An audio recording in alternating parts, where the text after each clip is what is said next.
Yes. He's not. Yes, Yoshi is. I cannot believe you're not going to take Reptar. Because Reptar. I would love to take Reptar, but he like breathes fire, spits lightning or something like that. He's not a dinosaur. These You're gonna make dinosaur this way more stupid than it needs to be. What do you mean? Me? Make something stupid? I never do that. Me? What do you mean? Who, me? Yes, you. Couldn't be. Then who? I hate that song. Me too. What was the song today? Speaking of hating songs. Walk on by. Walk on by. Are those the actual Great. words? Yeah, it's Dionne Warwick. You know that song. Jessica.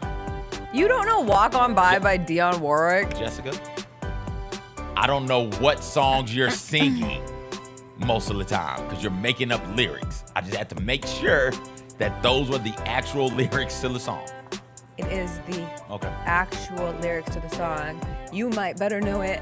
Sampled by Doja Cat. I don't listen to Doja Cat. That's fine. I feel like that song was everywhere, but it's originally Dionne Warwick. What was the Doja Cat version? She just uses the walk on by part. Okay. Walk on by. It's like from the 60s. It's Dionne Warwick. All right, Jessica. Go on. One of the greatest tweeters in the game. Is she? Yes. All right. If I was making a collection, if I was drafting active Twitter users or all-time great Twitter users, I would put Dionne Warwick on mine. Dionne Warwick and Kevin Durant would be my first two picks. Warwick and KD, 1-2? Yeah, that's my 1-2. Oh, wow. Yeah, good luck. I guess I'd go Rosie O'Donnell. Not Rosie O'Donnell. Rosie O'Donnell. Not Rosie O'Donnell. I'm giving my white people. Roseanne. I'm going Roseanne. Okay. Only off of Ambien, because though. you're the Only off of Ambien. right of the I need show. Roseanne off that Ambien pill one time, baby. That's wild. Wendy's was good for a while.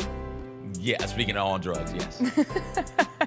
What's up, everybody? It is Thursday, October 17th. Going to be a good day. Jessica Benson with you from the Grind City Media Studios in Memphis, Tennessee. CJ Hurt behind the glass. Coming up on today's show, the New York Liberty are up 2-1 in the WNBA Finals over the Lynx after one of the best final games we have seen. One of the best game winners you will see, courtesy of Sabrina Ionescu. We'll get into all of that. Teresa Walker will join us about 20 minutes in to talk Titans, Vols, and the AP's midseason coach of the year in college football. Then it's a Thursday, so it is draft day, and today we are drafting Dinosaurs. Spoiler alert, CJ and I have taken this assignment very differently, so we'll be drafting an assortment of dinosaurs. We'll end with some Theater Thursday movie news from the week. I saw The Wild Robot, I cried a lot, plus an update on my Wicked movie poster rant. Sydney Sweeney does not look like herself, and RIP Liam Payne. That's what makes you beautiful. That's what we should have said. Woo! It's too soon because he died yesterday.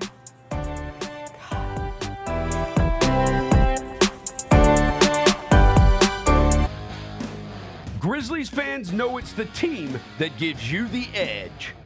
Big River Steel does too. And much like the Grizzlies have recruited legendary talent, we want you to be part of our team.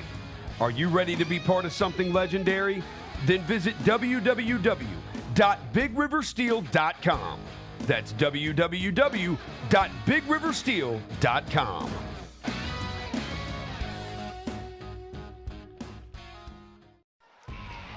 Anticipate each challenge. Make a quick response. Capitalize on every opportunity. And win. Greatness won't wait. It's true in basketball. It's true in banking. Grizzlies Checking from Pinnacle. Play hard. Bank easy. Open a Grizzlies checking account with at least $100 and a recurring direct deposit by August 31st. And you could receive a $200 direct deposit bonus into your account. Details at grizzliesbanking.com. Member FDIC. How much have you added weight since your rookie year? Bro, I think I was like 20? Your rookie, you were 40 pounds. You I'm were like 265. You 265 right now? in between that and like 273, I'm floating in there. You have looked at a scale and it said 273. With shoes on, but still. Too little. That's not phone posits either, right? The Chris Vernon Show, live on weekdays at noon on YouTube at Grind City Media and the official Grind City Media app. The Chiefs. They're... What? They covered for you, Bennett. No, I know, but I'm saying, like, everyone always tries to write them off. Whole team's hurt. They're 5-0. Dude, they got no running backs, no receivers. They're going to win the Super Bowl. And they're 5-0. They're going to win the Super Bowl. They won't win the Super Bowl with this roster. They will have to go do something. Everyone get ready. They will win the Super Bowl. They have to go get one. You can't do this. The Gary Parrish Show, live on weekdays at 10 a.m. on YouTube at Grind City Media and the official Grind City Media app. Congratulations to the Vanderbilt Commodores. They have actually hit the over on their win total for the season. Winning number 3. Their total was 2.5. Hey, listen. If I had told you Vanderbilt was going to hit the over on their win total against Alabama, you guys would have kicked me off the show. Crazy. Absolutely insane. I tried to argue that they were going to be bowl eligible. And I said that was good. And they still might not be. The Odds Couple, live at 2 p.m. on YouTube at Grind City Media and the official Grind City Media app. What do you think about this matchup against the Pirates and the Bison? Well, the first thing that comes to mind is who in the hell put Gus Johnson as the notable alumni selection when we got Kamala Harris right now that's more relevant? It's 28 people I would have named before I would have got the Gus Johnson. My assumption is, Mike, Hampton will find a way to come up again. Get all of your HBCU sports and culture news by tuning in to HBCU Huddle with CJ Hurt and Mike Wallace. New episodes drop every Thursday on grindcitymedia.com, YouTube, and Spotify.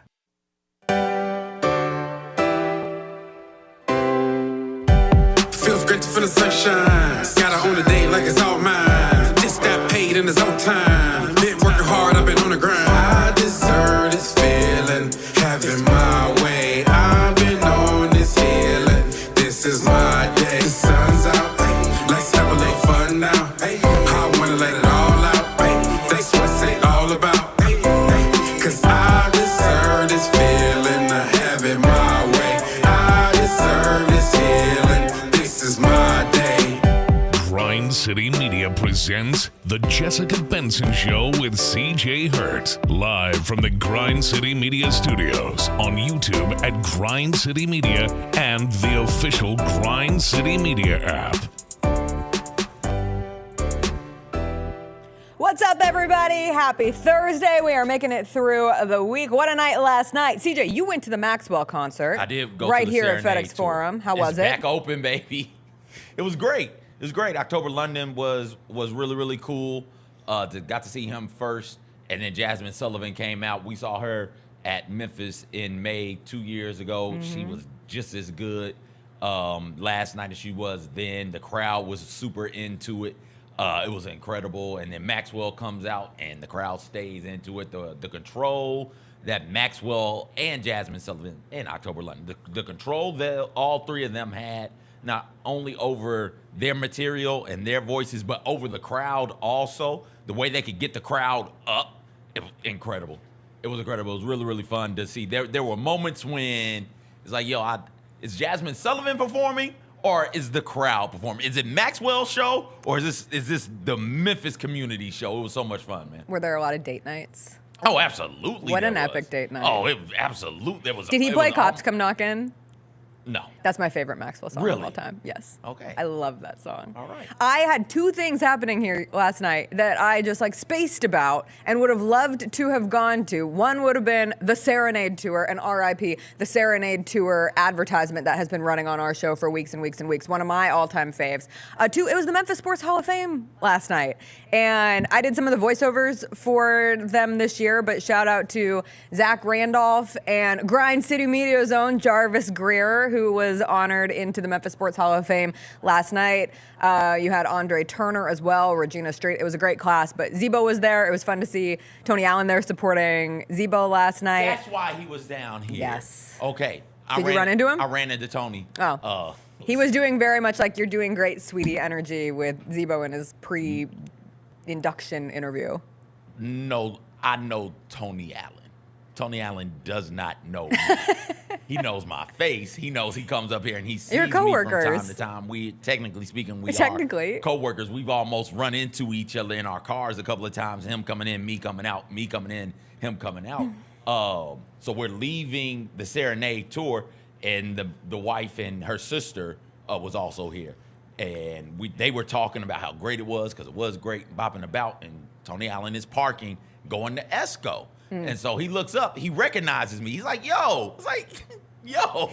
Cool. One of the coolest moments of my life. My sister-in-law and my wife, speeches, like, you know Tony Allen? It's like, yeah. Oh, that's amazing. Tony and I go way back. Don't worry about it. It was incredible. Best friends. Best friends. Best friends. And then he confused me with somebody on Sneak Fest, but it's fine.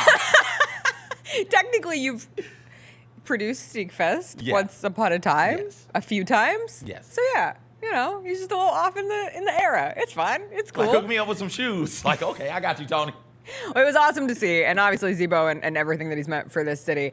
For Jarvis Greer, for someone who came out of the local news ranks, local news brought me to Memphis, and working particularly in the sports side of local news, like Jarvis Greer is 101. He is a legend. He is one of the greatest to ever do it. He's one of the kindest people you will ever meet, and so I was just thrilled to see Jarvis Greer inducted into the Memphis Sports Hall of Fame last night. Well deserved. What I was able to see, because I was at home, Game 3 of the WNBA Finals, and oh my God, the shot from Sabrina Ionescu last night, 28 feet out on the little edge of the logo to put the Liberty up 2-1, was that moment for Sabrina Ionescu. It could go down as one of the greatest shots in New York Liberty history. It could go down as one of the greatest shots in WNBA Finals history. Game 3s are so big in 5-game series. Obviously, I wish this one was going 7 games. We're getting that next year. If you could just scooch that on up so we get 7 of the series right now.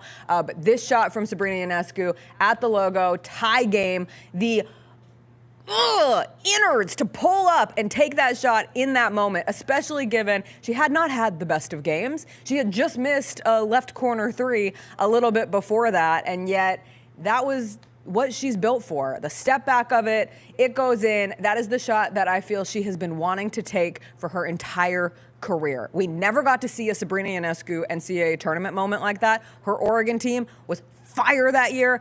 COVID cancels the NCAA tournament. I feel like that's what we were robbed of, and we got it last night in Game 3 of the WNBA Finals. She's taken that shot before. Not in this kind of a game. She's never taken it in the finals. She hasn't been built for it either. Are you kidding me? No, I'm not. She's been a front runner. Oh my God. She has been a front runner. What are we doing here? She absolutely has been. That shot is incredible. She's not a front. If they win, she's not a front runner anymore, and it's because that shot, when I was here, so I wasn't able to consume it in the way that I wanted to consume the game. I recorded it. I'll probably go back and watch it later on at some point this week. But when I saw the shot goes in, immediately my thought was, okay, she's here now. They win this series. She is what we thought she should have been coming out of college. A classic case of, to me, you can't win with them until you win with them, right? You can't win with Peyton Manning until you win with Peyton Manning. Remember all those big games Peyton choked away? And then you look up and Peyton finally gets 1 Super Bowl, ends up with 2? Finally. Great. You can't win with them. You can't win with Jason Tatum and Jaylen Brown. Got to figure out a way to build this team differently. And all of a sudden, they win. Can't win with Steph and Clay. They're too small. They're too jump shot focused. Trade Clay, go out there and get Kevin Love. You can't win with them until you win with them. And this was one of those moments to me. Hell, Michael Jordan, you couldn't win with Michael Jordan until you won with Michael Jordan, right? And for people who might not understand what I'm saying, we do this sports narrative where we ignore the greatness of a player in regular seasons and in games that don't matter as much as championship type performances. John Elway, another one. Where was John Elway? Sure, he got to a Super Bowl that one time, but what really has John Elway done? And then you look up towards the end of his career, at the very end of his career, storybook ending, gets not only 1, but 2 back-to-back Super Bowls when it's all said and done. And that's that moment that Sabrina Ionescu had. That's the thing that I've been wanting to see from her. She's taken big shots before. She's taken big shots in big games before in the W. She hadn't made them. And she made 2, if I'm not mistaken. Didn't she make another 3 in the clutch? So she had that one and another 3 in the clutch. I'd say you're erasing the semifinal series against the Las Vegas Aces, But where that's- you had this exact same that's what we conversation, and you do. sat here and you said Sabrina Ionescu has arrived. And No, so now, no, yes, I don't. you did. I did not say she Roll arrived. the tape. Find the tape. Find the tape. I don't Roll think I the said tape. she arrived. But you I said have- she's you on have been her, someone- She's on her way. But my you point- arrive when you win a championship. That's when you arrive. Fine. Last night is a legacy-building shot It on the is. way to potentially winning a championship, Yes. and the series is by no means over. Again, I wish this series was going 7 games. Like, in terms of this being the most important, the most watched WNBA season that we have ever had, we have been gifted with a remarkable final series thus far, from the Liberty giving up an 18-point lead in Game 1 and the Lynx stealing it in overtime, to the Liberty leading for the bulk of Game 2. It was a one-possession game in the final minute, and the Liberty still getting a win, to the Lynx last night looking like they were going to take it in dominant fashion on their home court, and the Liberty refusing to back down, courtesy of Breanna Stewart, who we will get to, because you don't get the Sabrina Ionescu shot without the play of Breanna Stewart leading up to that moment. But Sabrina does get the shot. And when I say she was built for that moment, like, you don't get to take that shot. You don't have the brain, the heart, to take that shot if it's not in you somewhere. Because otherwise you're looking at her like she's absolutely crazy. Like, Sabrina Ionescu doesn't get asked to participate in the three-point competition with Steph Curry at NBA All-Star Weekend last year. And none of us will ever forget that Kenny the Jet Smith dared to say they should have moved the three-point line in to make it more fair for Sabrina. She doesn't need it to be moved in. She makes shots like that. But so my point being, she hasn't had the proof of concept in a game like that because she hasn't been in the finals, and so few players get to the holy ground that is the finals. So you take that step, and then to make a shot like last night, it's undeniable. That's who she is. Now. Sure. Now. Everything you said is right, but the thing that matters is the proof of concept. We thought she was that. We thought she was going to be this coming out, and she hasn't been. She hasn't. I've pointed it out a couple of times.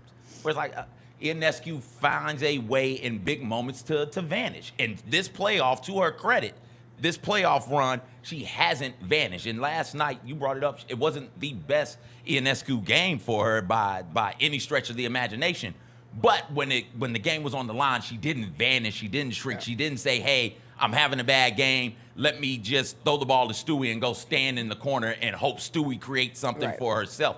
No, she said, give me the ball. I'll take this shot, and I have the confidence to make it. And I don't think she's had that her entire WNBA career. And I think it showed in her response to making that shot. She almost started crying immediately after it goes in. And it's not a championship winner where we allow the tears. Like, it's Game 3. There's still games to be played and games to be won if you're the New York Liberty. But I do feel as if she's been waiting for that moment her entire career, and it came to fruition last night. And it's a shame for Kayla McBride, who defended her beautifully for the majority of that game. A reason why Sabrina only had 13 points, 10 before she ultimately makes the game winner, is because of the defense of Kayla McBride. But we don't talk enough about, like, silencers. You know, like, a shot like that is so loud. I'm on here the next morning just screaming about that shot. But if you go back and listen to the Target Center, you hear the Liberty fans responding, and then the rest of that crowd is just silent because they thought they had it won. Like, I love that about sports. It's one of my favorite things in sports, is it's just like, here is this excessively loud screaming moment, and if you have that moment in an opposing building, the quiet that comes over the group is so cool. And again, I have to give full credit to Breanna Stewart. Sabrina Ionescu would want to give full credit to Breanna Stewart. 2 comments of hers stood out. One, Sabrina went petty with it after the shot. Can we roll that comment real quick? Because this is how Sabrina Ionescu responded to the shot that won it for the Liberty. That was just a great all-WNBA second-team performance. Great WNBA Okay, all-second take team somebody performance. I know, that's the problem. That's not a problem. She deserves to be on the second team. She earned the second team. The first team was announced yesterday. It's Nafisa Collier, Asia Wilson. Both of them were unanimous picks for the first team. And then Breanna Stewart, Caitlin Clark, and Alyssa Thomas. So again, who do you take off? Sabrina Ionescu is on the second team. That was also announced yesterday. Let's take Caitlin off, sure. Let's go. I saw someone have the audacity to post the Sabrina shot last night and say, I don't know why we're making a big deal out of this. Caitlin Clark does it every game. Has she done it in the WNBA Finals? My God, what are we doing here? And I'm not taking away, yes, Caitlin Clark makes remarkable shots. Yes, we have seen her go off in games from college to the pros, but last night Sabrina Ionescu did it in the finals. You all are so weird sometimes. I just wish it would be normal, but it is physically impossible. All shots aren't created equal. No. Like you say, okay, It had me so hot. All of the shots are worth 2 points or 3 points, right? Like that's what you say. All the field goals are 2 points or 3 points. Yeah, but the degree of difficulty and the degree of importance matters. It's one thing, and this goes back to what I was saying about Ionescu. It's one thing to make those shots middle of June, middle of July, middle of August. It's another thing to do it here in mid-October in a championship situation. That's different. It just is. Yeah. So when Caitlin Clark gets here, if Caitlin Clark gets here, I firmly believe there will be a day. You never know. You cannot speak definitively about things happening in sports. Correct. So if Caitlin Clark gets here, I'm with you though. I would assume she gets here sooner rather than later. But if Caitlin Clark gets here and Caitlin Clark hits this shot, we will absolutely be fawning and drooling over Caitlin Clark. This is what we knew she could be. But until then, we got to talk about the people who made it. We It got is to talk awesome about that the she teams got who first. got here. Like getting first team As a in your rookie. rookie season is Gosh, remarkable. I didn't see that coming. Yeah, but Brianna Stewart, who also was named first team, like flashes of best of the best last night from Brianna Stewart. At one point, I think it was a 60-55 game, and Stewie scored 13 straight for the Liberty. And between her scoring, she had 22 in the second half. She outscored the rest of her team in the second half of that game last night. She got caught on camera at one point saying, "We are not effing losing this game." So we can call this that we are not effing losing this game for the New York Liberty. And the way Brianna Stewart was doubling, switching, everything on defense, she was an absolute menace. But she is a huge reason why the Liberty were able to win. Watch this possession for the Lynx and watch Brianna Stewart coming around. Nope, good luck. You're not doing anything. She's here. She's there. She's everywhere. I was so impressed with Brianna Stewart's defense last night. I have been continuously impressed watching Brianna Stewart's defense this postseason. They have really decided as a team to get into Courtney Williams and not let her get a comfortable look at the shot. Like that's good coaching, and you can get into Courtney Williams when you have a defender like Brianna Stewart, who is not only a tremendous rim protector, but she's also somebody who can get into some of the better perimeter offensive players in the W. And she can bother their shots on the perimeter, and she can contest at the rim. You're not just blowing by Stewie. She's a tremendous defender and a tremendous all-around basketball player. And we'll make a lot about the shot that Ionescu hit, because that's what we do. We look at the end of the games, and that's where your legacy is really created. I don't care if you went 2 for 13 the first, 30 minutes of the game. No, you make that shot, we forget all about it. We forget all about it. But they're in that position because of Brianna Stewart's greatness, and Stewie ended up closing it out. But Brianna Stewart is that shit. I would also say, though, that we don't forget all about it, because that almost makes it better, right? Like, it's great shooters who are having bad games who still have the confidence and the wherewithal to say, this is my shot, I'm going to take it. And yes, if she had missed that shot and it goes to overtime, you're like, oh, but she didn't. And so we're able to talk about it in the light of a game winner and a moment maker and a legacy maker for Sabrina. You can't deal in ifs, baby. Rankings of Sabrinas. I don't think we have enough Sabrinas to draft. But it's been a big year for Sabrinas, between Sabrina Carpenter, Sabrina the Teenage Witch. That's all I'm getting. Sabrina Carpenter, Sabrina the Teenage Witch. There's got to be There more has Sabrinas. to be. Famous Sabrinas. I don't know any of these people. Say their name. Sabrina Bryan. Oh, Cheetah Girl. How could I forget Sabrina Bryan of the Cheetah Girls? Okay, she's up there. Okay. Sabrina Forelli. What is that name? She's Italian. Okay, I don't know her. I don't know anything. I don't know her work. Unfamiliar. Sabrina Lloyd. Okay. She was on Sports Night. Okay. Sabrina Washington. Why's that name sound? She's British. She was in Mystique. I know like one Mystique song, maybe. Who's Mystique? It was a band. I thought it was It's a an movie. R&B group. No, it's a band. I think that's all we've got. Who did she play in Mystique? There's some woman whose name is Sabrina Quesadilla. She's a TikTok star. Those people aren't real. But Sabrina Ionescu, top 3 Sabrina. Easily a top three Sabrina. With that shot. After last night, elevating into maybe the top spot for the current Sabrina standings. 5? I've said 5 the whole time. I think the Lynx get 1 at home. Okay. The Lynx were so close to winning that game last night.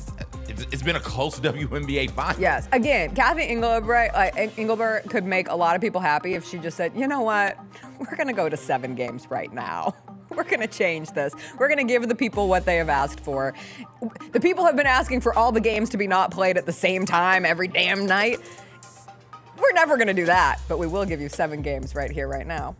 I would take it. The teams wouldn't, but I would take it. All right, we got to get to Teresa Walker. She's going to join us after a quick break. We'll catch up with her on the latest from Will Levis. He still says his confidence is there, despite the Titans only having 1 win on the season. Plus, it is the 3rd Saturday in October. We'll find out if she's heading to Knoxville for the Tennessee-Alabama game. And seat warmers. We have important questions to ask about seat warmers to Teresa when we come back.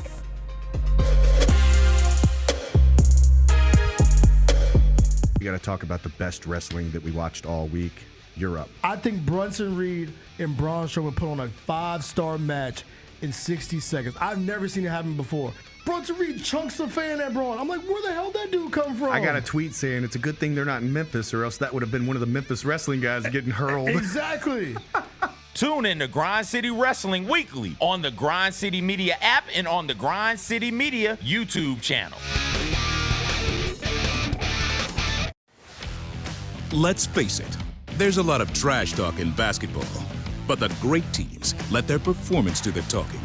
Like Ford F-150 with Pro Power on board, a class-exclusive industry-first feature that turns your truck into a mobile generator and leaves the competition speechless. Ford F-150, official truck of the Grizzlies. Greatness starts here at your Mid-South Ford dealer. Class is full-size pickups under 8,500 pounds, GVWR. At Southland Casino Hotel, it's time to work hard, play hard with our $500,000 giveaway. Earn entries October through November 9th and take home free play and amazing prizes on select Saturdays, including a big rig. Stay connected on social media for weekly drawing clues. Join us November 9th for the grand finale drawing where you could drive off in a 4-wheeler, side-by-side, or big rig. Work hard and play harder at Southland Casino Hotel. Must be 21 plus. Play responsibly. For help quitting, call 800-522-4700. We have not talked to you since we got the big fella that's going to go next to you. What has impressed you about him, though? Just being on the same court with him, because you've watched him a lot in college. You got to see him. We got to see him very, very little in summer league. Very quick twitch, like decision making. Yeah. No real fear of anything. Like very vocal, able to talk through the game. But I mean, like, dude won Player of the Year twice. Like I know. The Chris Vernon Show, live on weekdays at noon on YouTube at Grind City Media and the official Grind City Media app. Congratulations to the Vanderbilt Commodores. They have actually hit the over on their win total for the season. Winning number 3. Their total was 2.5. Hey, listen. If I had told you Vanderbilt was going to hit the over on their win total against Alabama, you guys would have kicked me off the show. Crazy. Absolutely insane. I tried to argue that they were going to be bowl eligible. I said that was good, and they still might not be. The Odds Couple, live at 2 p.m. on YouTube at Grind City Media and the official Grind City Media app. Is Ja Morant the player in the NBA with the most approved going into this season? Ja Morant is one of the best players in the world. He's one of the best players in the world. On the court, there is no question, barring injury, that what Ja Morant is. Hey, Grizzlies fans, be sure to tune in to Grizz Beat, where the panel and I break down all things Grizzlies and take a look at the rest of the NBA as well. The show is live every Wednesday, 2 p.m. on YouTube at Grind City Media and the official Grind City Media app. What do you think about this matchup against the Pirates and the Bison? Well, the first thing that comes to mind is who in the hell put Gus Johnson as the notable alumni selection when we got Kamala Harris right now that's more relevant? It's 28 people I would have named before I would have got the Gus Johnson. My assumption is, Mike, Hampton will find a way to come up again. Get all of your HBCU sports and culture news by tuning in to HBCU Huddle with CJ Hurt and Mike Wallace. New episodes drop every Thursday on grindcitymedia.com, YouTube, and Spotify.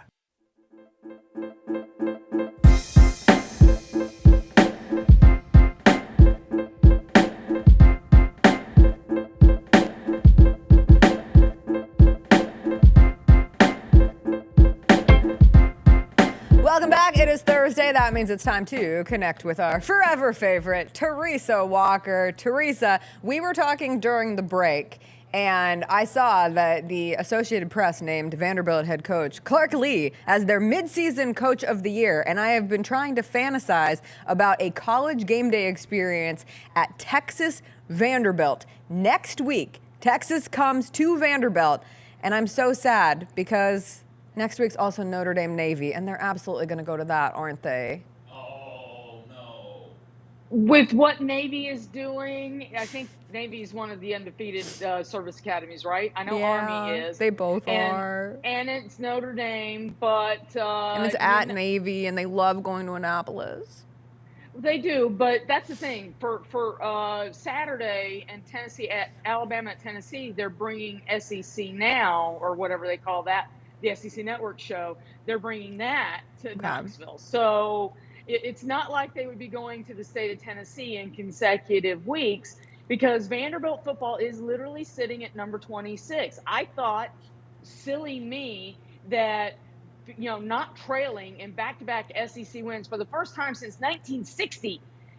Think about that. They beat Alabama, never trailed. They beat Kentucky and scored more points on Kentucky than Kentucky allowed Georgia and Mississippi. And Kentucky was coming off an open date after beating Mississippi.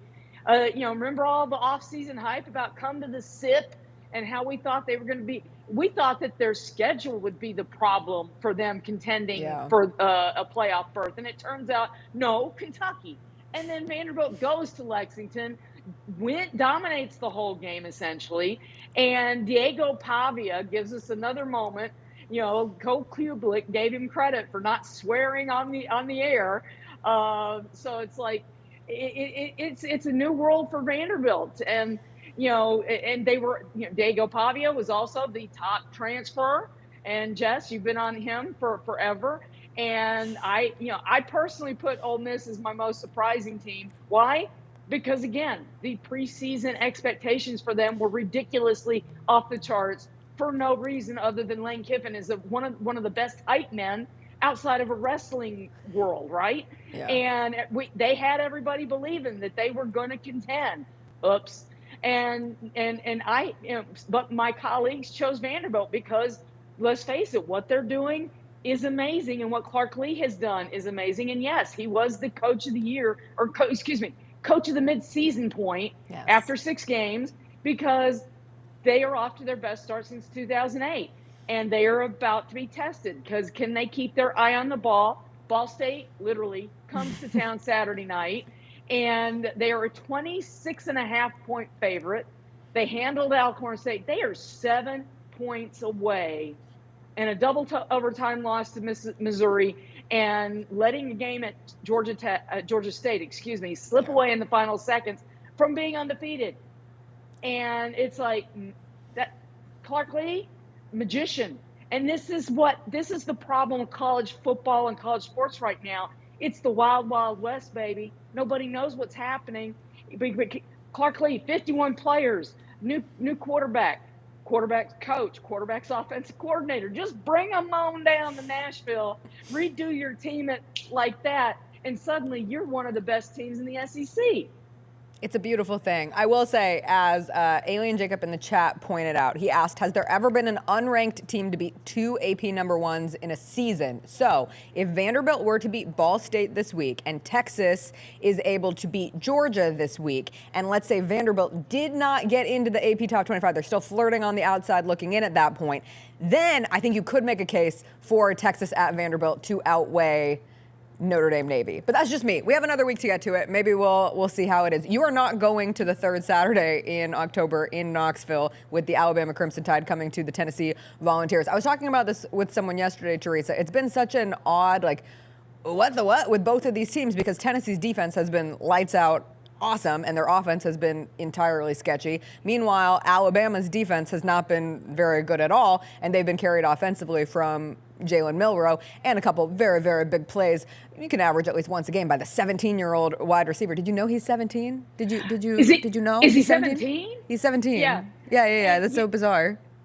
Well, the other number that I still remember is number 2, and the fact that at Vandy, Alabama, with all its massive coaching staff, couldn't realize, hey, maybe we shouldn't break the rule and get a penalty and put 2 number 2s out on the field for a punt return when 17-year-old Ryan Williams is the guy back to return the punt and get a flag. And yes, they have been their own worst enemy at times in these last couple of games. And yes, I was preparing to go to Knoxville if they were still in the top 5, but they have very much mirrored each other. I mean, Alabama lost at Vanderbilt and missed 9 tackles, lots of penalties, and Vanderbilt literally played keep away, 12 of 18 on third downs. Vanderbilt never trailed in that game, for God's sake, scored the first 13 points, and then they slide by South Carolina. It was a little bit like that Georgia game. They get out to a 14-point halftime lead and then let South Carolina not just get back in the game, but take a lead. And, they pull out a 2-point win. Tennessee, they go on the road to Arkansas, a game that they were a 2-touchdown favorite, and lose that one by 5. And then they come home and had to win in overtime over Florida because their young quarterback had a couple of turnovers, and their offensive tackles, their left tackle, Lance Hurd, missed a couple games, and he has not looked good in his return, and he's got to play better. They gave up 3 sacks to Florida on consecutive plays. It's like, what are you doing, for God's sakes? And I think it felt like Nico may have been just a little bit gun-shy after that, and God knows who can blame him. And, he had a couple of turnovers, but, they've got Dylan Sampson to bail them out. I am really curious to see who gets right faster this week, because Tennessee's defense is for real. I mean, think about it. I mean, what they did to Florida should have won that game, and they just kept getting into the red zone, and yet James Pierce, who could be still the number 1 pick in the NFL draft next year, gets a turnover at the goal line to keep Florida out of the end zone. I mean, if you like defensive play, it was great from that perspective. But yeah, we're still trying to see a young quarterback get on target with his receivers, which kind of reminds me of Will Levis. And, the difference is Nico got to sit and learn this offense last year with Joe Milton. And there's a lot of Tennessee fans saying, why did we need Joe Milton starting last year? Nico should have been playing, and he'd be over this by now. Neither here. I know. I don't get that. I mean, Joe Milton was there, and, you do kind of am I old school in thinking that if a guy sticks around and he's your better player, that you should let him play rather than let somebody learn on the job? I know, crazy me. But Will Levis is learning on the job. So is Brian Callahan. And I think that's the thing that has been maybe given a bit of a pass in these first 5 games, is that, he was the offensive coordinator for 5 years in Cincinnati. He did not call the plays for the Bengals. That was Zach Taylor. And I was having this conversation with somebody walking out of the stadium Sunday that Zach Taylor, Brian Callahan has praised him for doing as much as humanly possible to get him ready to be an NFL head coach. And, the one thing that he didn't do, he didn't let him call plays during a regular season. And that's the learning curve. All of us who've ever done a job for the first time, you're going to make mistakes. And after each of these games, it's been, well, I need to get the ball to Tyjae Spears more. I need to get the ball to DeAndre Hopkins more. I need to do it to – it's been a litany of different players. And it's like, so did the Titans go out and get too much offensive help this offseason? I think it's more that and I'm going to quit saying they can't get worse, because God knows they're showing me that they can. Here, I'm digesting everything you're saying, Teresa. I am firmly in the Will Levis ain't it club. But as long as Titans fans and that franchise have hope and don't feel like it's a hopeless situation like we saw with the Panthers and Bryce Young, they'll continue to play him and give him chances. I just don't think he's good. I didn't think he was good coming out of Kentucky, but I do want to know, where are we at on the hope meter? Have Titans fans come down some on Will Levis, or is there still like the expectation that, oh no, we've got the right quarterback from the fans and from the franchise right now? The fans who remember his debut against Atlanta and that Monday night performance at Miami last year, which is still his last win, because while he started the game in Miami this year, Mason Rudolph finished it off. And guys, that's the only game this year that they have scored more than 17 points. The people who remember that are like, and he said yesterday that the thing that he thinks that he needs, that's missing from his game, is connecting on those deep shots, which is very much a big part of his game. And we saw him make a bunch of those last year when he had the chance. But that's the problem. We haven't seen the connection on those. There's the longest touchdown, that connection that he's really made was that 40-yarder to Calvin Ridley against the Jets that I look back and it's like, how did he catch that? I thought it was a pick. So, they've got to connect on those. And he had one pick the other day. Lucky it wasn't 3. He bounced one that could have been picked that was allegedly intended for Ridley in the end zone. I still didn't see that. He overthrew a defender by inches over his fingertips. Should have been a pick. He broke my man's legs on the sideline. The ball man on the sideline broke his leg. Yes, and it's never bad. It's never a good thing when the ball boy gets a cart coming out for him and taking him off. Had surgery. Will Levis says he's spoken to the poor guy. But yeah, broken leg. It's a dangerous thing on the sideline. But yeah, I mean, and he has the most interceptions in the NFL.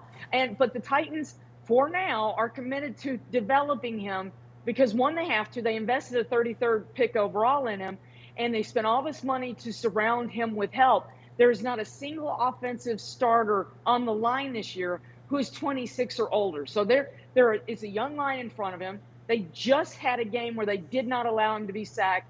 Guys, that was the first time in 33 games that a quarterback for the Titans had not been sacked in a game. And now the problem is, you talk about hope. In 2 weeks, it could be nope, because they are going to Buffalo on Sunday. Yeah. Did you like that, CJ? Thank you. That was good. I like it. Caught me off guard, Teresa. I ain't gonna lie to you, baby. And then they go to Detroit, which is flying. I mean, they've got Jared Jones just losing it out there because they smacked his Cowboys around left and right the other day. So, and Joe Rexrode with The Athletic here in Nashville is like, maybe you do a trade and swap Will Levis for Hendon Hooker. I mean, and all the Tennessee Vol fans are like, that's who we told you he was. So these next 2 weeks are literally going to tell us an awful lot about Will Levis, this offense, and the Titans. Can they get it going the right way? You mentioned surrounding him with weapons, and I know week by week it has to be increasingly frustrating to watch the success of Derrick Henry with the Baltimore Ravens. I am very curious, and I know I asked you about this particular player last week, and do I have something invested fantasy football-wise? Absolutely. But I am curious with DeAndre Hopkins. He has to be looking at the situation with Devontae Adams, with Amari Cooper. They both get new homes. They're saying yay, and DeAndre Hopkins is stuck in Tennessee right now trying to catch whatever Will Levis can eventually throw his way. Is there any world where you foresee the Titans trying to trade DeAndre Hopkins, and what kind of value do you think they would be able to potentially get back for him? Well, he is a little bit older than Adams and Amari Cooper for sure. I think 31, right? 32? But about to be 32. And with all this talk, he tweeted out the other day, I'm loyal. So, it felt like he was shooting down the idea that he was asking to be traded, right? Mm-hmm. But at a certain point, Brian Callahan was asked this yesterday, with all these flurry of moves, and let's face it, this is a team that if you're 1-5 and you end up at 1-6 the next time you're coming home to play the equally bad New England Patriots, do you think, okay, let's throw in the towel, let's add some draft picks for next year? Because again, you were one of the biggest spenders in the NFL this year, and you still have 5 AFC South games left. You have yet to play the Houston Texans, and can you find a way to claw your way back in? But at a certain point, this is why people have been wanting to push that trade deadline back in the NFL, to give teams a little bit more time to figure that out. At a certain point, you got to think yes, because he is absolutely a trade option. Mm-hmm. And you've got to be thinking, who can we get to? Because if we finish with a higher draft pick, you want more draft stock to continue building. Because right now, Jarvis Brownlee, J.C. Latham, T'Vondre Sweat, those are 3 members of this year's rookie class who are starting and who are making good plays and great improvement with this coaching staff. And so you can say, and I can still look at the John Robinson stank ain't gone yet. Okay. It just isn't. They're still paying the hefty price of the misses that he had in the draft for too long. So at a certain point, yeah, draft picks are never a bad thing. But, again, you got to have people wanting and amenable to going, and then two, teams willing to give you something. Because if it's a 7th, hey, they got Ernest Jones, who led them in tackles the other day, for a 7th. Now, if you can get a conditional that goes to a 3rd, this is the problem. You can want to make a trade, need to make a trade, and have somebody that you're willing to trade, but you got to have a dance partner. And they've got, and if they're tossing out a 6th or a 7th, sometimes, your best shot is just not making that deal. Teresa, I saw that you engaged in a very important debate we had on the show yesterday, which is the value of seat warmers in cars, and you are appropriately on team heat up your booty. Meanwhile, CJ is anti-seat warmers. Please tell the people, you are a capital J journalist, and I value your voice and trust your opinion on many important topics, but this one, you seem to be on the right side of history, Teresa. I absolutely am, because in the wintertime, especially, and my new car has the remote start function. So in the summer, I wish I had air conditioned seats. CJ, I think you'd be team seat if you had the AC in the summer. But in the winter, when you've been covering a college basketball game late at night, or worse, in the hockey arena surrounded by ice, and you walk out and it's cold, I don't care. You can't start that car fast enough. You need something to warm you up. And I'm sorry, maybe it's the male gene. My husband is, he's nicknamed a Rusquatch for a reason, because he's like a human eater. Some of you humans don't need the seat heater, but I am turning that sucker on, and I used it yesterday thinking of that conversation, because it's like, I'm cold. It was cold in the workroom at the Titans. My hands are freezing. I had my hands underneath as I'm driving with one hand, trying to get my hands warmed up using the seat heater. I love that thing. And it's got 3 settings on mine, so I can either heat my back up and the bottom. Yes, I'm fancy like that. Thank you. No. Just all of that is no. Do y'all preheat your oven before you cook? No, you turn the oven on and you stick the food in. No, you what preheat are we doing? the oven, you no, you psycho. don't preheat your oven, and you shouldn't be using I preheated about warmers. halfway there, and then I get too lazy and too impatient, and then I put the food in. Put the oven on, but I and at then least stick the attempt food to preheat in. What are we the talking oven. about here? What about Mr. Good Old Days? It takes me back to my childhood, getting in the car, going to school, and being shivering, seeing my breath in the wind as we drive down the road. Like, Teresa, that's what I need. Don't mind him. CJ, I We don't was a have to do child this. in Chicago where when I was in kindergarten, they made me wear a skirt to school. And I ended up helping end the dress code to wear pants. In kindergarten? Because it was, yes. What? Now, this was 69, 70-ish. And it's like they would hide me from the principal. And then finally they just gave up because they got tired of fighting me on that, because my mama, being a smart Tennessee woman, wasn't sending her daughter to walk to school in Chicago in winter in a skirt. Teresa, I think we have to let you go because you might have some work to do.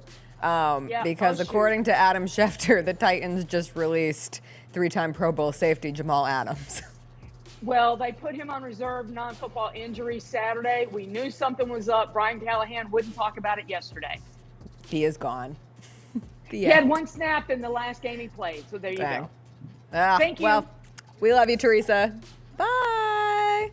That was Teresa Walker. She joins us each and every Thursday. You can find her latest on Twitter at Teresa M. Walker and at The Associated Press. Yes, CJ? Nobody preheats their oven. Stop. Yes, they do. You're supposed to. Listen, I can't even Exactly. sit here and You're BS with you. Like, I supposed to. don't do it all the way. I just Exactly. made something last week where it was supposed to preheat to 400 and it got to like 350, and I said, that's cool. What's an additional 50 degrees? Anything over 100 degrees, you know when it's like really hot and you're like, okay, well, whether it's 102 or 115, it all feels the same. That's how I feel with the inside of the oven. But it's the thought that counts with preheating the oven. Listen, someday you'll warm your butt up and you'll say, now I get it. No. Now I get it. I don't need to warm my tush. I don't need to preheat the oven. And when I get in the pool, I don't need to go 1 toe at a time. Just get in and go. Why are we so soft as a nation all of a sudden? Good grief. We'll take a break. When we come back, some updates from the Memphis Grizzlies, who were back in Memphis practicing yesterday. Their final preseason game is tomorrow here at home against the Heat. We did have some injury updates to get you, and we'll also be drafting Dinosaurs, the greatest dinosaurs of all time. Find out how CJ and I failed to communicate exactly what that means after a quick break.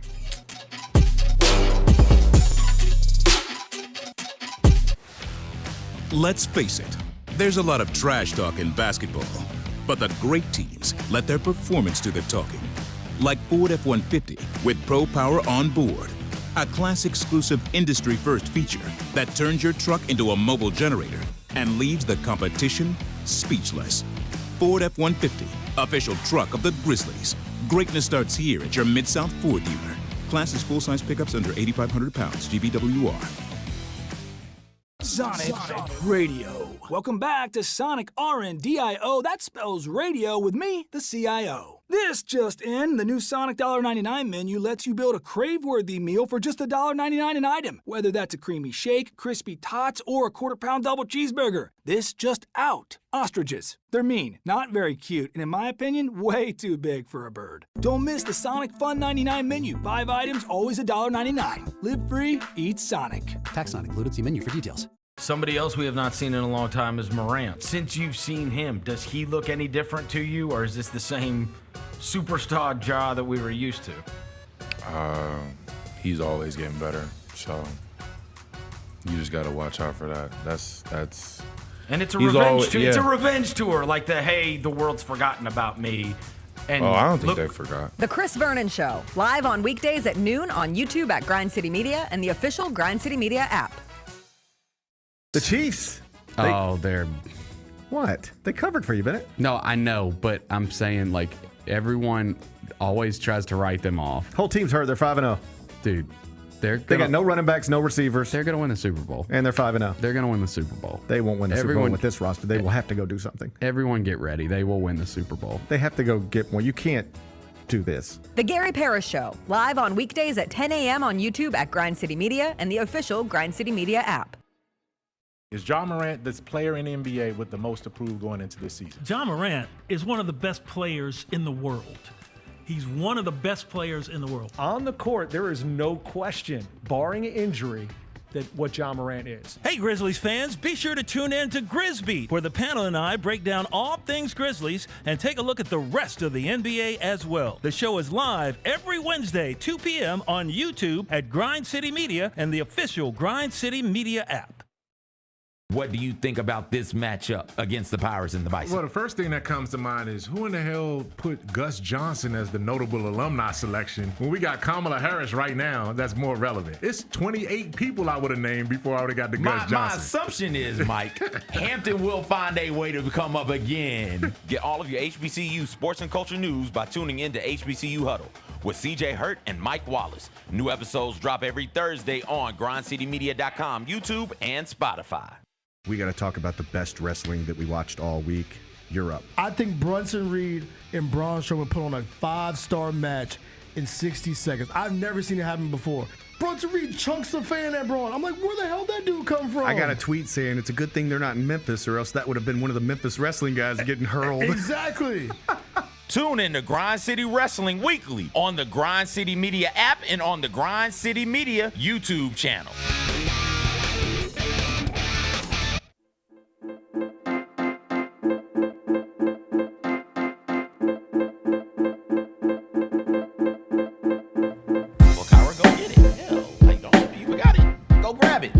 Gonna be that far. I think she got the duck race. Oh my God.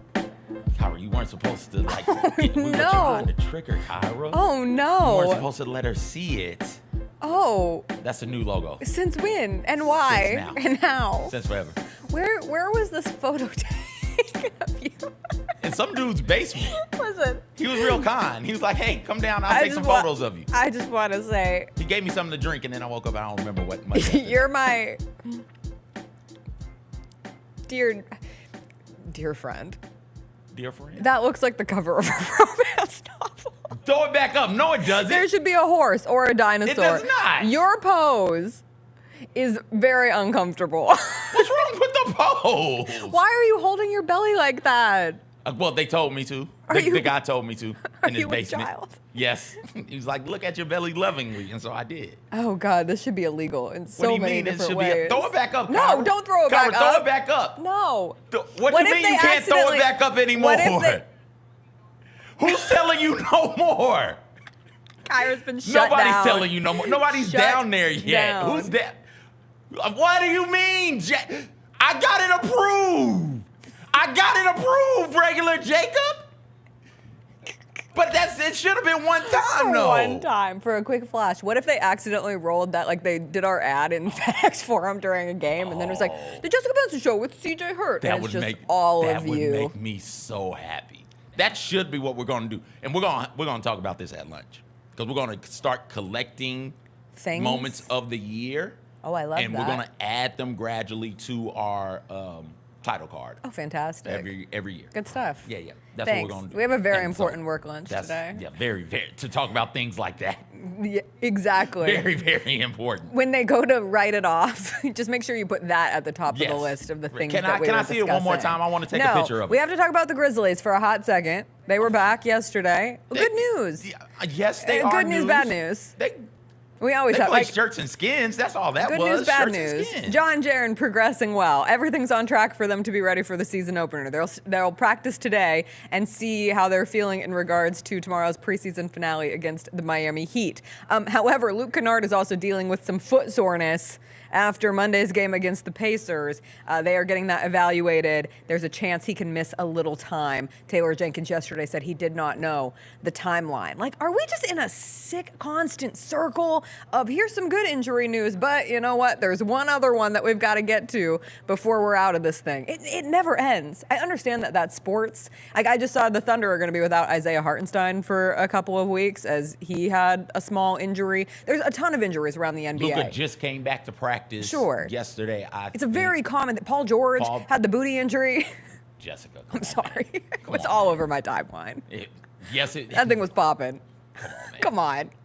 Okay, so you can show all of you, and I dare mention the specificity of the Paul George injury, and that's too much. Because his booty isn't injured. Yeah, but it was the action. I was You like, wanna hit that's the how Paul I'm George trying to pose? pose in photos. I'm trying to get those Instagram likes up. Hyperextended his knee in a really interesting With a position. flex of the butt. It happens to the best of us. Right. Anyway, my point being. Wait, you hyperextended your knee flexing your butt? You know, I can't definitively say I haven't. I can't say I've never had a knee problem because of how I flexed. Hamstrings are more of the appropriate injury attached to those motions, in my experience. Okay. I'm in physical therapy for my hamstring strain at the moment. You've taken a picture and posed and it's like, oh no, I think I pulled something in the picture. Like, throw the hip out. I threw it out a little. I'm sorry. I threw that out too hard. Kyra, get the camera on me since Hit you him can't with show me shirtless. Oh no, my sacrophiliaca. Excuse me? Stopped to turn around, broke my sacrophiliac. What's the what song is that? I know that song. Do you? I swear I've heard that line before. You have. What song is that? Grandmaster Flash? Maybe. I don't know. No, that's where it is. I mean, that's the song, but I don't know if I've heard it. That's the act. I think I've heard you say that line before. Don't push me, cause I'm close to the edge. I'm trying not to lose my head. You've heard that song. Mm-hmm. Kyra's heard it also. Not the Diddy version, the real version. Thank you for clarifying. I will say, if you go through the NBA injuries list on ESPN, like every team is dealing with a variety of injuries. However, I will say, I think the Grizzlies list is the longest already at this point. I don't know. The Nets have quite a few. No, the Atlanta Hawks have a lot. We're right up there with the Atlanta Hawks on preseason injury issues thus far that people are dealing with. Have they added? Yeah, they've added Luke Kennard to the day-to-day status. But hopefully we will have an opportunity. I would love to see John Jaren and Dez all out there. Desmond Bane also responded to the audacity of, did you see those ESPN rankings? I did. Desmond Bane ranked the 60th best player in the ready, NBA. Oh, I'm ready to do it. I'm doing it again. Dez for All-Star. I did that last year. Yes, you did. And I'm ready to start it again. Let's go. It's never too early to say Desmond Bain should be an all-star. Stamp it, clip it, make it a thing. No, it is never too early. This is his years. It's never too early. Oh, you want me to go way out on the ledge? What I'm saying privately behind closed doors? No, I want you to keep that behind closed doors, Jessica. Don't It's never share that too with early to people. say the Memphis Grizzlies could have 3 all-stars. Okay, that's not ridiculous. If That's you're fine. campaigning right now for Desmond Bain to be an Desmond all-star. Bain, Jaren Jackson Jr., and John Morant. Yeah. And Yuki Kawamura 4. Oh my God. Yuki should absolutely be in the Rising Stars competition this year. Oh, give it to me. And that's where he should. Stamp it. Make it a thing. All right, we have a draft to do. We do have a draft. It's a dinosaur draft. It This is. draft came about. I had multiple people reach out to me and ask, do you think D'Angelo actually thought that people walked amongst dinosaurs? And I said, yes. The amount of people who think that, though. Yes, I know. And that's why that was my answer. It's two extremes. Yes. There's people who think that people kicked it with the dinosaurs, and then there are people who think that for some reason dinosaurs just don't exist, just never existed.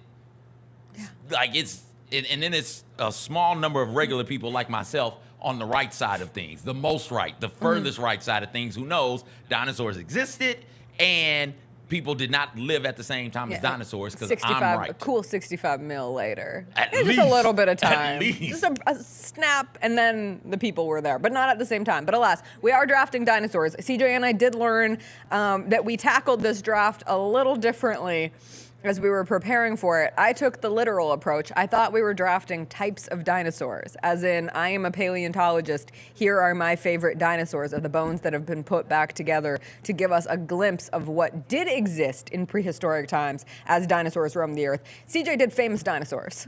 CJ did dinosaur characters. And he's not even including 2 of the most important famous dinosaur characters Hey, do we of got all a duck time. race, Kyra?